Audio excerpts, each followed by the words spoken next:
오늘 사도행전 18장 말씀은 17장 말씀 전반에 있는 17장 말씀부터 사도 바울의 전도 여행에 관한 상세한 내용들이 실려 있습니다.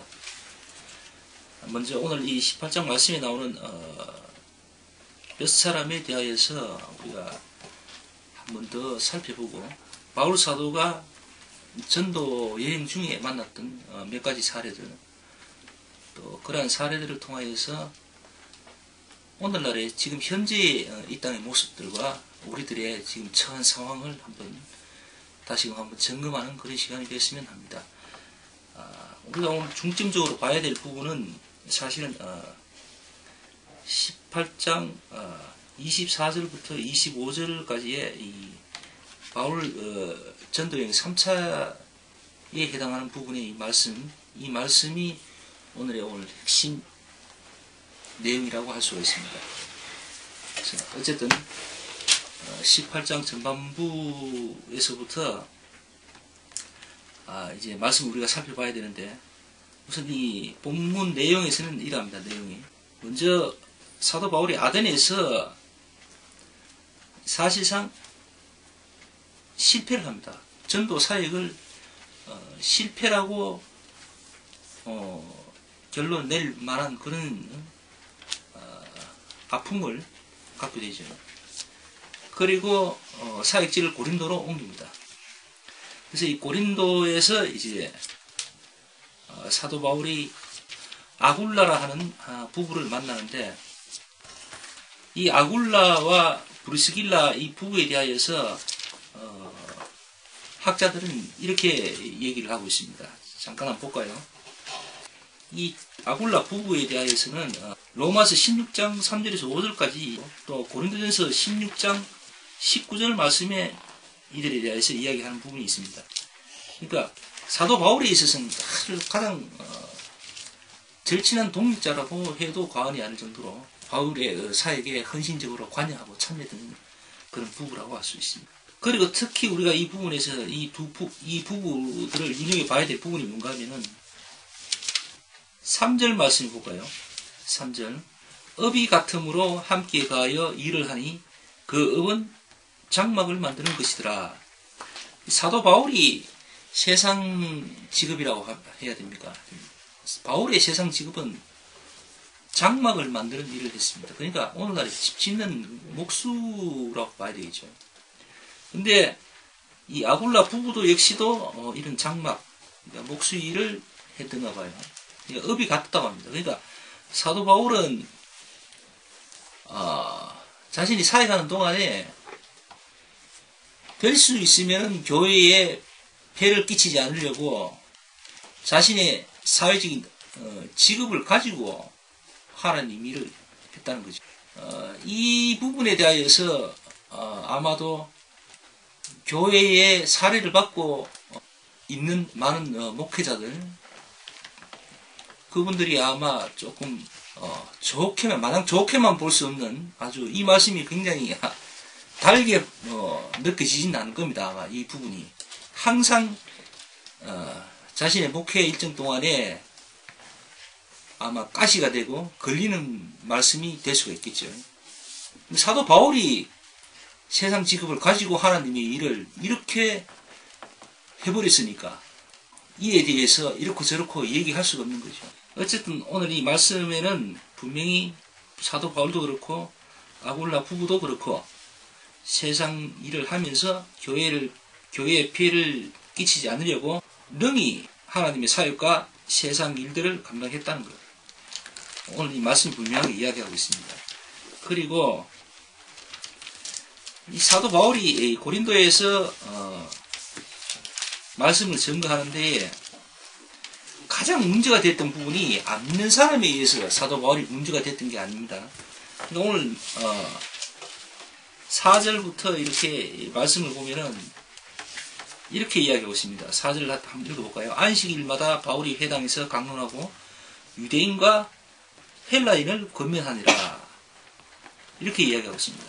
이렇게 틈만 나면은, 또 혹은 안식일마다 바울이 이렇게 말씀을 증거했는데, 그때에 늘 유대인들이 바울을 걸고 넘어지는 거죠. 심지어는 재판장까지 사도 바울을 끌고 가서 어떻게든 사도 바울을 끊고 무너뜨리려고 합니다. 근데 오늘 뒷부분에 나옵니다만, 중반부에 나옵니다만은 12절 한번 말씀 다시 한번 볼까요? 갈리오가 아가야 총독되었을 때에 유대인이 일제히 일어나 바울을 대적하여 재판자리로 데리고 와서 13절 말하되 이 사람이 율법을 어기어 하나님을 공경하라고 사람들을 권한다 하거늘. 갈리오라는 사람이 등장을 합니다. 여기서 이 갈리오라는 사람에 대해서 우리가 다시 한번 살펴볼까요? 이 갈리오라는 사람은 바울의 연대기를 확정하는데 결정적인 역할을 한 사람이라고 이 참고 서적에 나와 있습니다. 특히 이 사람은 네로의 스승인 세나카의 형제로 고상한 인격의 소유자라고 그렇게 이야기하고 있습니다. 아가야 총독을 지낼 때가 AD 65년경으로 그때 네로에 의해서 반역 혐의로 처형되었다고 이렇게 역사는 기록하고 있네요. 그러니까 이 사람은 분명 바울의 그 행적이 기록되면서 상당히 적법한 판결을 내리고 그렇게 행동했던 사람이에요. 근데 이렇게 의롭게 자신의 앞길을 가늠하는 사람들은 세상이 별로 좋아하지 않는 것 같습니다. 마지막에는 별로 네로의 반역 혐의로 뒤집어쓰고는 처형되었다고 그러네요. 어쨌든 어려운 자가 세상에 사는 게 참 어려운 부분이 있는가 봐요. 13절에 이렇게 말하죠. 유대인들이 바울을 송사할 때에 이 사람이 율법을 어기어 하나님을 공경하라고 사람들을 권한다. 이렇게 주장을 합니다. 그러니까 바울은 예수 그리스도의 은혜를 전파한 사람이죠.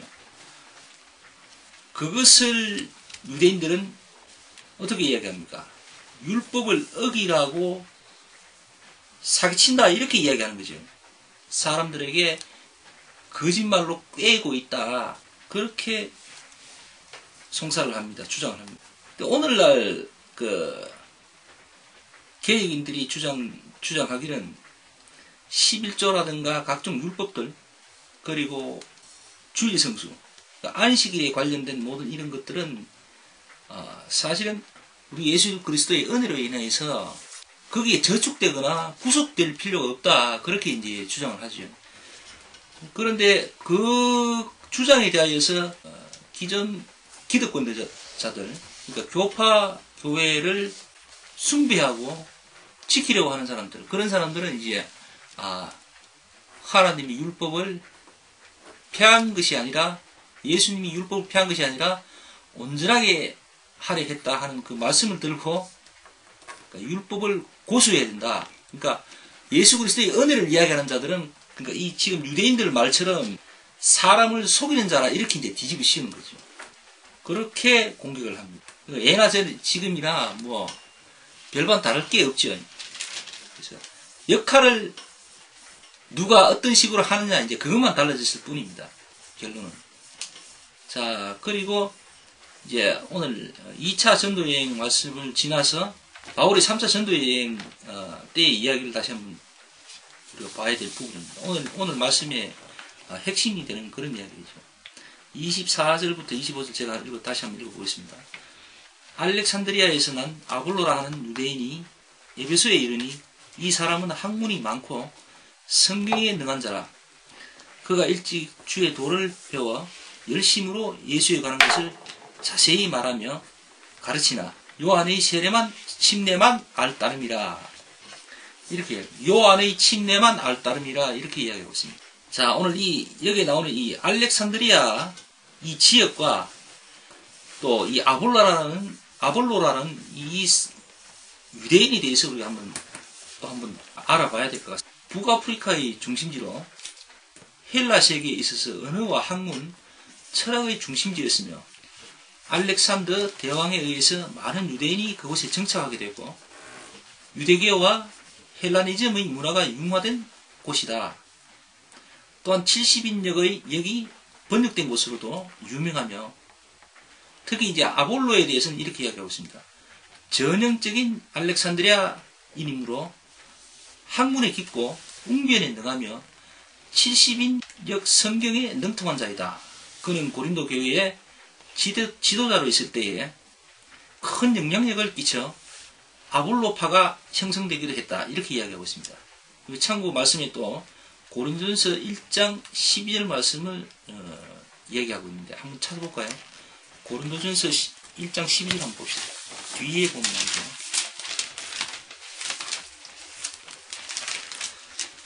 고린도전서 1장 12절입니다. 찾았어요. 자, 1장 12절. 이는 다름 아니라 너희가 각각 이르되 나는 바울에게, 나는 아볼로에게, 나는 게바에게, 나는 그리스도에게 속한 자라 하는 것이니. 이렇게 이제 이 고린도 교회가 이제 각 파로 막 나눠져갖고 파벌이 형성되는 걸 이제 지금 이야기하는 것 같습니다. 고린도전서 1장 말씀 여기 이 부분은. 자, 이렇게 오늘 이 말씀에 나오는 이 아볼로는 대단히 유식한 사람입니다. 대단히 많이 배운 사람이고 많은 학문 지식을 갖고 있고 거기다가 웅변에 능한 사람이라고 합니다. 근데 오늘 이 말씀에는 이렇게 이야기하고 있어요. 25절. 그가 요한의 침례만 알 따름이라 이렇게 이야기하고 있어요. 이게 무슨 말이죠? 지금 이 아볼로라는 사람은 많은 성경 지식과 예수 그리스도의 우리 주 예수 그리스도에 대한 많은 지식들을 알고 있습니다. 배운 사람입니다. 그런데 결론적으로 뭔가 하면은 거듭난 백성으로서 갖게 되는 그런 구원의 확신, 증거, 생명 이것이 없는 거죠. 지식적으로만 굉장히 많이 알고 그것은 유창하게 사람들한테 전할 수는 있는데 또 전하고는 있는데 그 사람 안에 생명이 없는 거예요. 당장 전하고 있는 그 자신이 그 구원의 생명, 그 은혜가 없더라는 거죠. 이것을 전반부에 나오는 아굴라 부부가 발견을 한 겁니다. 그래서 그에게 예수 그리스도의 말씀과 자신이 먼저 받았던 그 성령의 능력과 은혜들을 아볼로에게 전합니다. 그러니까 말로도 전하고 영적인 은혜도 끼치는 거죠. 항상 이 성령의 은혜와 성령의 생명의 말씀들은 사실은 알고 보면 먼저 받은 자들을 통하여서 전달되는 거거든요. 생명이 은혜로 생명을 받은 자들, 구원의 증거를 가진 자들을 통하여서 또 그러한 생명들이 생명의 복음들이 전해지는 거죠. 그냥 단순히 말씀의 지식, 예수 그리스도에 대한 지식 이런 것들이 아무리 유창하고 아름답게 고상하게 전해지더라도 그것이 생명으로 전달되지는 않는다는 거죠. 이 말씀은 그걸 이야기하고 있는 거예요. 이게 오늘의 핵심 말씀 증거입니다. 아골라 두 부부를 통해서 예수 그리스도의 은혜를 접하게 되는 겁니다. 다시금 새롭게 거듭나는 경우를 맞게 되는 거죠. 이것이 내게 있는 것을 네게 주노니 예수 그리스도의 이름으로 일어나라 그렇게 이야기하잖아요. 바로 그게 뭔가 하면 바로 내게 있는 것, 내게 있는 이 참 생명의 능력, 은혜들이 있다는 걸 봐라 이거지요. 그래서 복음은 능력이라고 합니다. 그냥 복음은 지식이 아니에요. 능력. 오늘 이 말씀이 우리에게 무슨 이야기하고 있는가? 하나님의 참 사랑을 직접 체험하고 만나서 새롭게 거듭나고 변화되는 그런 체험들을 했으면 하는 게 제 바람입니다. 그것이 사실은 너무 중요하기 때문에 그런 겁니다. 하나님의 말씀을 읽고 배우고 이런 것도 다 좋은데 사실은 그것보다는 정말 그 거듭남이라는 것이 새롭게 된다는 것이 너무나 귀중하고 성령의 침례를 받는다는 것이 너무나 중대하기 때문에 지금도 저는 제 가족들을 바라보면서 기도하면서 기대하고 기다리고 있습니다. 이러한 은혜들이 말씀을 듣고 예배하고자 하는 모든 분들에게 다들 고루 있었으면 좋겠습니다. 오늘 말씀 여기까지 하고 예배를 마치겠습니다.